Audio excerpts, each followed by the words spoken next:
એમ્બ્યુલન્સમાં લઈ જવાતો 15,100નો વિદેશી દારૂ વલસાડ સિટી પોલીસે ધરમપુર ચોકડી ઓવરબ્રિજ પાસેથી ઝડપી પાડ્યો। તારીખ 28 એપ્રિલ રવિવારના રોજ મોડી રાત્રે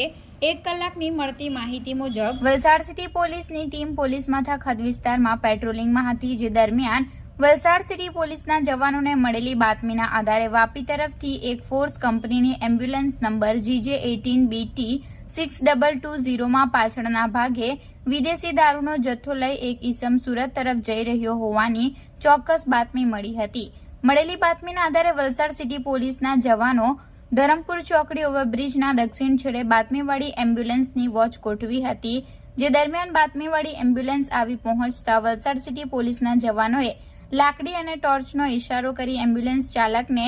એમ્બ્યુલન્સ સાઈડે કરવા માટે ઇશારો કર્યો હતો। ત્યારબાદ એમ્બ્યુલન્સ ચાલકે એમ્બ્યુલન્સ સાઈડે ઊભી રાખતા પંચોની હાજરીમાં એમ્બ્યુલન્સના પાછળના ભાગે ચેક કરતા તેમાં કુલ 33 નંગ વિદેશી દારૂનો જથ્થો, જેની કિંમત રૂપિયા 15,100 મળી આવ્યો હતો। જોકે વલસાડ સિટી પોલીસે એમ્બ્યુલન્સની કિંમત રૂપિયા 7 લાખ તથા વિદેશી દારૂની કિંમત 15,100 મળી કુલ 7,15,100નો મુદ્દામાલ કબજે કરી ચાલક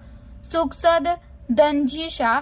અમલસાડીવાલાની અટકાયત કરી પૂછપરછ કરતા વિદેશી દારૂનો જથ્થો મહારાષ્ટ્રના દહાણુ ખાતે જુદા જુદા વાઇન શોપમાંથી છૂટક માલ ઘરે પીવા માટે લઈ જતો હોવાની કબૂલાત કરી હતી।